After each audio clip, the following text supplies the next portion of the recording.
ಮೈಸೂರು ನಗರದಲ್ಲಿ ಬೀದಿ ಬೀದಿಗಳಲ್ಲೂ ದಸರಾ ದೀಪಗಳು ಮಿನುಗ್ತಾ ಇದ್ರೆ ಇಲ್ಲಿ ಈ ಆವರಣ ಹಲವು ರುಚಿಗಳ ಮಹೋತ್ಸವದಿಂದ ಮಿನುಗ್ತಾ ಇದೆ. ಎಸ್, ನೀವು ನೋಡ್ತಾ ಇರೋದು ಆಹಾರ ಮೇಳ. ನಮ್ಮ ಮೈಸೂರಿನಲ್ಲಿ ವಿಶ್ವವಿಖ್ಯಾತ ನಾಡಹಬ್ಬ ದಸರಾ ಹಿನ್ನೆಲೆ ಸಂಭ್ರಮದಿಂದ ನಡೀತಾ ಇರುವ ಆಹಾರ ಮೇಳಕ್ಕೆ ನಿಮ್ಮೆಲ್ಲರಿಗೂ ಒಂಥರ ಕಣ್ ತುಂಬ್ತಾ ಇದೆ ಅಂತ ಹೇಳ್ಬೋದು. ಮೈಸೂರಿನ ಮಹಾರಾಜ ಮೈದಾನದಲ್ಲಿ ನಡೀತಾ ಇರುವ ಆಹಾರ ಮೇಳವನ್ನು ನಿನ್ನೆ ಸಿಎಂ ಸಿದ್ದರಾಮಯ್ಯ ಅವರು ಉದ್ಘಾಟನೆ ಮಾಡಿ ಮಳಿಗೆಗಳನ್ನೆಲ್ಲ ವೀಕ್ಷಿಸಿ ಪುಳಿಯೋಗರೆಯನ್ನ ಸವದಿದ್ರು. ಮತ್ತಷ್ಟು ನಾವು ವಿಶೇಷ ನೋಡೋದಾದ್ರೆ ಇಲ್ಲಿ ಹಲವು ಬಗೆಯ ವಿಶೇಷ ಆಹಾರ ಪದಾರ್ಥಗಳು, ಸಾಂಪ್ರದಾಯಿಕ ರುಚಿಗಳು ಮತ್ತು ಆಧುನಿಕ ತಿನಿಸುಗಳ ರುಚಿ ಒಂದೇ ಜಾಗದಲ್ಲಿ ನಾವು ನೋಡ್ಬೋದು. ಇಲ್ಲಿ ನೀವೆಲ್ಲ ನೋಡ್ತಾ ಇರೋದು ಹಾಗೆ ಮಶ್ರೂಮ್ ಬೈಟ್ಸ್ ಅಂತ ಇದೆ. ಹಾಗೆ ಬಾಗಲಕೋಟೆ ವಿಶೇಷ ಜೋಳದ ರೊಟ್ಟಿ ಎಣ್ಗಾಯಿ ಅವರು ಕೂಡ ಇಲ್ಲಿ ಒಂದು ಫುಡ್ ಸ್ಟಾಲ್ ಹಾಕಿದ್ದಾರೆ. ಅದರ ಪಕ್ಕ ನೀವು ನೋಡೋದಾದ್ರೆ ದಕ್ಷಿಣ ಭಾರತದ ವಿಶೇಷತೆ ಅಂತಲೇ ಹೇಳ್ಬೋದು. ದಾವಣಗೆರೆ ಬೆಣ್ಣೆ ದೋಸೆ ಹಾಗೂ ಮಂಡಕ್ಕಿ ಮಿರ್ಚಿ ಇಂಥದನ್ನೆಲ್ಲ ನಾವು ಸವಿಬೋದು. ಒಂದೇ ತಾಣದಲ್ಲಿ ಹಲವು ಬಗೆಯ ರುಚಿ ಹಾಗೂ ಖಾದ್ಯಗಳು ಇಲ್ಲಿ ದೊರೆಯುತ್ತೆ. ಈಗಿನ ಪೊಟ್ಯಾಟೊ ಟ್ವಿಸ್ಟರಿಂದ ಹಿಡಿದು ಬಜ್ಜಿ, ಚುರುಮುರಿ ಅದೆಲ್ಲ ಇಲ್ಲಿ ಸಿಗುತ್ತೆ. ಒಂದ್ಸತಿ ವಿಸಿಟ್ ಮಾಡಿ ಆಹಾರ ಮೇಳನ. ಈ ಬಾರಿ ಸೆಪ್ಟೆಂಬರ್ 22ರಿಂದ ಅಕ್ಟೋಬರ್ 5ರ ತನಕ ಮಹಾರಾಜ ಕಾಲೇಜ್ ಮೈದಾನದಲ್ಲಿ 2 ವಾರಗಳ ಕಂಪ್ಲೀಟಾಗಿ ಆಹಾರ ಮೇಳ ನಡೀತಾ ಇದೆ. ಅಕ್ಟೋಬರ್ 2ರಂದು ಗುರುವಾರ ವಿಜಯದಶಮಿ ಮುಗಿದ್ರು. ಅದಾದಮೇಲೂ ಸಹ ಮತ್ತಷ್ಟು 3 ದಿನ ಎಕ್ಸ್ಟೆಂಡ್ ಮಾಡಿದ್ದಾರೆ ಆಹಾರ ಮೇಳನ. ವಾರಾಂತ್ಯದಲ್ಲೂ ಪ್ರವಾಸಿಗರು ಅಥವಾ ಸ್ಥಳೀಯರು ತಮ್ಮಿಷ್ಟದ ತಿನಿಸುಗಳನ್ನು ಇಲ್ಲಿ ಸವಿಬೋದು. ಈ ಒಂದು ಅವಕಾಶನ ಇಲ್ಲಿ ಕಲ್ಪಿಸಲಾಗಿದೆ. ಇನ್ನು ಮೇಳದಲ್ಲಿ ಸಸ್ಯಾಹಾರ ಮತ್ತು ಮಾಂಸಾಹಾರದ ವಿವಿಧ ಆಹಾರಗಳು ಭಕ್ಷ್ಯಪ್ರಿಯರ ನಾಲಿಗೆ ರುಚಿ ಕಾಣಿಸೋದು ಅಂತೂ ಖಂಡಿತ. ಮೈಸೂರು ಜೊತೆಗೆ ದಾವಣಗೆರೆ, ಹುಬ್ಳಿ ಹಾಗೆ ಮೇಲುಕೋಟೆ ವಿಶೇಷವಾಗಿರುವಂತಹ ಆಹಾರಗಳೆಲ್ಲ ನಾವು ಒಂದೇ ಸೂರಿನ ಅಡಿಯಲ್ಲಿ ನಾವು ನೋಡ್ಬೋದು. ಪಾನಿಪುರಿ ಆಗಿರ್ಬೋದು ಅಥವಾ ಮೇಲ್ಕೋಟೆ ಪುಳಿಯೋಗರೆ, ಹಾಗೆ ಮತ್ತಷ್ಟು ವಿಶೇಷ ಧಾರವಾಡ ಜೋಳದ ರೊಟ್ಟಿ, ಅಕ್ಕಿ ರೊಟ್ಟಿ ಈ ರೀತಿದನ್ನೆಲ್ಲ ನಾವಿಲ್ಲಿ ನೋಡ್ಬೋದು. ಇದಿಷ್ಟೇ ಎಲ್ಲ. ಇನ್ನು ನಾನ್ ವೆಜ್ ಕಡೆ ನಾವು ನೋಡೋದಾದರೆ ಬಂಬೂ ಬಿರಿಯಾನಿ, ಅದಾದಮೇಲೆ ಕಬಾಬ್ ಈ ರೀತಿದೆಲ್ಲ ಇನ್ನೂ ಬಹಳ ವಿಶೇಷವಾಗಿದೆ.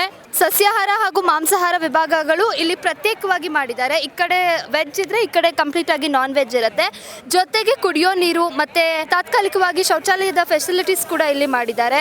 ಈ ಬಾರಿ 14 ದಿನಗಳ ಕಾಲ ಏನು ಈ ಒಂದು ಆಯೋಜನೆಯನ್ನು ಮಾಡಿರೋದು ಬಹಳಷ್ಟು ವಿಶೇಷ ಅಂತಲೇ ಅನಿಸುತ್ತೆ. ಸೊ ಇಲ್ಲಿ ಗೋಲ್ಗಪ್ಪ ಮಾಡ್ತಾ ಇದ್ದಾರೆ, ಇವ್ರನ್ನ ಮಾತಾಡ್ಸೋಣ. ಹೇಗೆ ನಡೀತಾ ಇದೆ ಬೆಳಗ್ಗೆಯಿಂದ ಆಹಾರ ಮೇಳದಲ್ಲಿ? ಚೆನ್ನಾಗಿ ನಡೀತಾ ಇದೆ ಮೇಡಮ್. ಚೆನ್ನಾಗಿ ನಡೀತಾ, ರೆಸ್ಪಾನ್ಸ್ ಚೆನ್ನಾಗಿದೆಯಾ? ತುಂಬ ಚೆನ್ನಾಗಿದೆ ಮೇಡಮ್.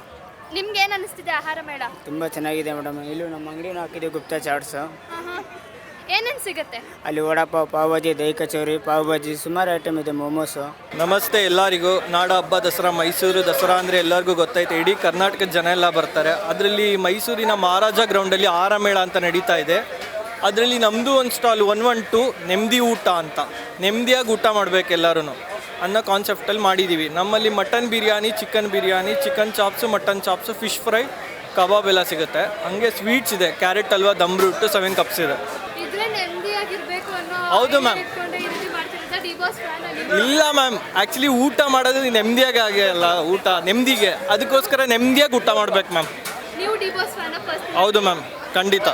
ಸರ್ ಕಾಸ್ಟ್ ಎಲ್ಲ ಮಟನ್ ಬಿರಿಯಾನಿ ಬಂದು 200 ಕಾಂಬೋ, ಚಿಕನ್ ಬಿರಿಯಾನಿ ಬಂದು ಕಾಂಬೋ 100, ಚಾಪ್ಸ್ ಎಲ್ಲ ಬಂದು 80 ರುಪೀಸ್, ಫಿಶ್ 80 ರುಪೀಸ್ ಇದೆ. ಲಾಸ್ಟ್ ಟೈಮ್ ಎಲ್ಲ 4 ಡೇಸ್ ಬಂದಿದ್ವಿ. ಈ ಸಲ ಇವಾಗ ಫಸ್ಟ್ ಸ್ಟಾರ್ಟ್ ಮಾಡಿದ್ದೀವಿ. ಇವಾಗ ಶುರು ಮಾಡಿದ್ದೀರಾ ಈಗ ಪಾರ್ಟಿ ಮಾಡೋದು? ಹೇಗೆ ಅನಿಸ್ತಾ ಇದೆ ಈ ವರ್ಷ? ಚೆನ್ನಾಗಿದೆ ಎಲ್ಲ. ನಾವು ಒಂದು ರೌಂಡು ಮೇಲ್ಕೋಟೆದು ಸ್ಪೆಷಲ್ ಕಾಂಬೋನ ತಿಂದು ನಾನ್ ವೆಜ್ ಏನಾದರೂ ತಿನ್ನೋಣ ಅಂತ ಈ ಕಡೆ ಬಂದಿದ್ದೀವಿ. ಇಲ್ಲ ಮೈಸೂರು ಹೊರಗಡೆ. ಯಾವುದು ನಿಮಗೆ ಇವಾಗ ಪರ್ಸನಲ್ ಆಗಿ ಇಷ್ಟ ಆಯಿತು? ಪರ್ಸ್ನಲ್ ಆಗಿ ಅಂದರೆ ತಿಂಡಿ ಐಟಮ್ಸ್ ಅಂದರೆ ನಮಗೆ ನಾನ್ ವೆಜ್ ಇಷ್ಟ. ನೋಡ್ತಾ ಇದೀವಿ ಎಲ್ಲ ಇಲ್ಲಿ ಡಿಫ್ರೆಂಟ್ ಆಗಿದೆ. ಅರೇಬಿಯನ್ ಸ್ಪೆಷಲ್ ಇದೆ, ಅದನ್ನು ತಗೊಂಡು ನಾಟಿ ಕೋಳಿ ಮಡಿಕೆ ಬಿರಿಯಾನಿ ಟ್ರೈ ಮಾಡಬೇಕು. ಮೈಸೂರು ದಸರಾ ನಾನು ಇಲ್ಲೇ ಓದಿದ್ದು ಕಾಲೇಜೆಲ್ಲ. ಸೊ ಮೈಸೂರು ದಸರಾ ಒಂದೊಂದು ವರ್ಷನೂ ನೋಡಿದ್ದೀನಿ, ಚೆನ್ನಾಗಿರುತ್ತೆ. ಸ್ವಲ್ಪ ಡಿಫ್ರೆಂಟ್ ಇರುತ್ತೆ, ಫ್ರೆಂಡ್ಸ್ ಎಲ್ಲ ಬರ್ತಾರೆ ಅಲ್ಲಿಂದ, ಚೆನ್ನಾಗಿರುತ್ತೆ. ಮೈಸೂರು ಬಗ್ಗೆ ಹೇಳ್ತಾ ಇದ್ದೀನಿ, ಪೀಸ್ಫುಲ್ ಸಿಟಿ ಅಲ್ವಾ, ಅದರಿಂದ ಯಾವಾಗಲೂ ಚೆನ್ನಾಗಿರುತ್ತೆ. ಖಾರ ಪೊಂಗಲ್ಲು, ರವೆ ಸೀಡ ಮತ್ತು ಸೀಡ ಅನ್ನ ಎಲ್ಲ ಇದೆ ಮೇಡಮ್. ಈ ಸತಿ ಅಂಗಡಿಗಳೆಲ್ಲ ಜಾಸ್ತಿ ಆಗಿದೆ, ವ್ಯಾಪಾರ ಡೌನು ಅಂತ ನಮ್ಗೆ ಅನ್ನಿಸ್ತಾ ಇದೆ. ವರ್ಷದಕ್ಕೂ ಈ ಸತಿ ಟ್ರಿಬಲ್ ಆಗಿದೆ ಅಂಗಡಿಗಳು, ಅದೊಂದು ನೋವಾಗಿದೆ, ಬೇಜಾರಾಗಿದೆ ನಮಗೆ. ನೀವೇನಂತಾರೆ? ಹೌದು ಮೇಡಮ್, ಇದು ತಲಾಂತರದಿಂದ ಬಂದಿರೋದು. ಆ ಮೇಲ್ಕೋಟೆ ಅಂತ ಅಂದರೆ ಮೇಲ್ಕೋಟೆಗೆ ಇವತ್ತಿಂದ ಅಲ್ಲ, 500 ವರ್ಷದಿಂದ ಇದು ಪುಳಿಯೋಗರೆನೇ ನೈವೇದ್ಯಕ್ಕೆ ಇಡೋದು. ಮತ್ತು ಇಲ್ಲಿ ಪ್ರಚಾರ ಆಗಿರೋದು ಅದನ್ನೇ, ಪ್ರಸಿದ್ಧಿ ಆಗಿರೋದು ಅದನ್ನೇ, ಹೆಸರು ತೊಗೊಂಡಿರೋದು ಹೆಂಗೆ ತಿರುಪತಿ ಲಾಡು ಅಂತ ಹೆಸರು ತೊಗೊಂಡಿದೆ, ಅದೇ ರೀತಿ ಮೇಲ್ಕೋಟೆ ಪುಳಿಯೋಗರೆ, ಸಕ್ಕರೆ ಪೊಂಗಲು, ಬೆಲ್ಲದ ಪೊಂಗಲು ಈ ಥರ ನಾನು. ಇನ್ನೂ ಇವತ್ತು 2ನೇ ದಿನ ಅಲ್ವಾ, ನೋಡ್ಬೇಕು ಹಿಂಗೆ ರೆಸ್ಪಾನ್ಸ್ ಅಂತ. ಫಸ್ಟ್ನೇ ದಿನ ಬೇರೆದು ಕೊಲ್ಸ್ಕೊಂಡ್ರೆ ಸ್ವಲ್ಪ ಕಡಿಮೆ ಇದೆ ಈ ಸತಿ, ನೋಡ್ಬೇಕು ಹೆಂಗೆ ಬರ್ತಾರೆ ಅಂತ ನೋಡಬೇಕು. ಚೆನ್ನಾಗಿದೆ ಮ್ಯಾಮ್. ಇನ್ನು ಸೆಕೆಂಡ್ ಡೇ ಇವತ್ತು ರೆಸ್ಪಾನ್ಸ್ ಚೆನ್ನಾಗಿದೆ ಇಲ್ಲಿವರೆಗೂ, ಬಟ್ ಇನ್ನೂ ಜನ ಬರಬೇಕು. ಸಂಜೆ ಮೇಲೆ ಏನಿದ್ರು ಕ್ರೌಡು. ನಮ್ಮದು ಸ್ಟಾಲ್ ನಂಬರ್ ಬಂದು 30 ಮಶ್ರೂಮ್ ಬೈಟ್ಸ್ ಅಂತ ಹೇಳಿ. ನಮ್ಮದ್ರಲ್ಲಿ ಮಶ್ರೂಮ್ ಬಿರಿಯಾನಿ ಇದೆ, ನೂಡಲ್ಸ್ ಇದೆ, ಸ್ಟಾರ್ಟರ್ಸ್ ಇದೆ, ಮಂಚೂರಿಯನ್ಸ್ಗಳಿದೆ. ಸೊ ಸ್ಪೆಷಲಾಗಿ ಕಾಂಬೋ ಆಫರ್ ಕೂಡ ಕೊಡ್ತಾ ಇದ್ದೀವಿ. ಅದೇ ಮ್ಯಾಮ್, ಸ್ಪೆಷಲ್ ಅಂದರೆ ಮಶ್ರೂಮ್ ಬಿರಿಯಾನಿ ಇದೆ, ಅದನ್ನ ಮತ್ತು ಮಶ್ರೂಮ್ ಕಬಾಬ್ ಕೂಡ ಇದೆ. ಎರಡು ಮಿಕ್ಸ್ ಮಾಡಿ ನಾವು ಕಾಂಬೋ ಆಫರ್ ಅಂತಲೂ ಕೊಡ್ತಾ ಇದ್ದೀವಿ. ಸೊ ಅಥೆಂಟಿಕ್ಕಾಗಿ ಮಶ್ರೂಮ್ ದೊನ್ನೆ ಬಿರಿಯಾನಿ ಟ್ರೈ ಮಾಡ್ಬೋದು. ಚೆನ್ನಾಗಿದೆ, ತುಂಬ ಚೆನ್ನಾಗಿ ಅರೇಂಜ್ಮೆಂಟ್ ಮಾಡಿದ್ದಾರೆ. ಬಟ್ ಏನಂದರೆ ಸ್ವಲ್ಪ ಮಳೆ ಬರೋ ಥರ ಇರೋದ್ರಿಂದ ಸ್ವಲ್ಪ ಶೆಲ್ಟರ್ ಥರ ಏನಾದ್ರು ಮಾಡಿದರೆ ಇನ್ನೂ ಚೆನ್ನಾಗಿರೋದು. ಬಟ್ ಇಷ್ಟು ಕ್ರೌಡ್ಗೆ ಸ್ವಲ್ಪ ಚೆನ್ನಾಗಿ ಸ್ಪೇಷಿಯಸ್ ಆಗಿ ಮಾಡಿದ್ದಾರೆ. ಲಾಸ್ಟ್ ಟೈಮ್ಗಿಂತ ಸ್ಪೇಷಿಯಸ್ ಆಗಿದೆ ಈ ಸರಿ. ಮೈಸೂರವ್ರೆ ಪ್ರತಿ ವರ್ಷ ದಸರಾ ಅಂದ್ರೇ ಒಂಥರ ಎಕ್ಸೈಟ್ಮೆಂಟ್. ಮೈಸೂರಲ್ಲಿ ಇರೋದೇ ಅದೃಷ್ಟ ನಮಗೆ. ಈಗ ಅದೇ ಲೈಟಿಂಗ್ ನೆನ್ನೆ ಹೋಗಿದ್ವಿ ನೋಡೋಕ್ಕೆ. ಮತ್ತು ನೆಕ್ಸ್ಟು ಲೈನಾಗಿ ಲಿಸ್ಟ್ ಮಾಡ್ಕೊಂಡಿದ್ವಿ. ಪೆಟ್ ಶೋ ಇದೆ 28, ಮತ್ತು ಫ್ಲವರ್ ಶೋ ನೋಡಬೇಕು. 2 ಕಡೆ ಆರ್ಗನೈಸ್ ಮಾಡಿದ್ದಾರೆ ಈ ಸರಿ. ಸೊ 2 ಕಡೆ ಫ್ಲವರ್ ಶೋಸ್ ನೋಡಬೇಕು. ಮತ್ತು ಆಹಾರ ಮೇಳಗೆ ಇನ್ನೊಂದು ದಿನವೂ ಬರೋಣ ಅಂತಿದ್ದೀವಿ. ಯಾಕೆಂದರೆ ಒಂದೇ ದಿನದಲ್ಲಿ ಫುಲ್ ಕವರ್ ಮಾಡೋಕ್ಕಾಗಲ್ಲ. ಸೊ ಅದಕ್ಕೆ ಇನ್ನೊಂದು ದಿನ ಬಂದು ನೋಡೋಣ ಅಂತಿದ್ದೀವಿ. ಮೇಡಮ್, ಹೇಗೆ ಅನ್ನಿಸ್ತಿದೆ ಆಹಾರ ಮೇಳ? ಚೆನ್ನಾಗಿದೆ. ಎವ್ರಿ ಇಯರ್ ಬರ್ತೀವಿ ಯೂಶ್ವಲಿ ಈ ಟೈಮ್, ದಸರಾ ಟೈಮಲ್ಲಿ. ಸೊ ಈ ಟೈಮ್ ಇನ್ನೂ ಸ್ಪೇಷಿಯಸ್ ಆಗಿದೆ, ತುಂಬ ಕ್ರೌಡ್ ಇರುತ್ತೆ ನೈಟ್ ಎಲ್ಲ ಅಂತ, ಅದಕ್ಕೆ ಆಫ್ಟರ್ನೂನೇ ಬಂದಿದ್ದೀವಿ. ಅದೇ ಎಲ್ಲರೂ ಬನ್ನಿ, ಬಟ್ ಯಾರೂ ಗಲಾಟೆ ಮಾಡೋಕ್ಕೆ ಹೋಗಬೇಡಿ. ಎಲ್ಲರಿಗೂ ಈವ್ನಿಂಗ್ ತುಂಬ ಕ್ರೌಡ್ ಆಗೋ ಚಾನ್ಸಸ್ ಜಾಸ್ತಿ. ಸೊ ಎಲ್ಲರೂ ಸ್ವಲ್ಪ ಪೇಷನ್ಸಿಂದ ಕಾಯಬೇಕು. ಎಲ್ಲರಿಗೂ ಏನು ಬೇಕೋ ಅದು ಐಟಮ್ ಸಿಗುತ್ತೆ. ಎಲ್ಲ ಚೆನ್ನಾಗಿ ಬಂದು ಎಂಜಾಯ್ ಮಾಡ್ಕೊಂಡು ಹೋಗಿ.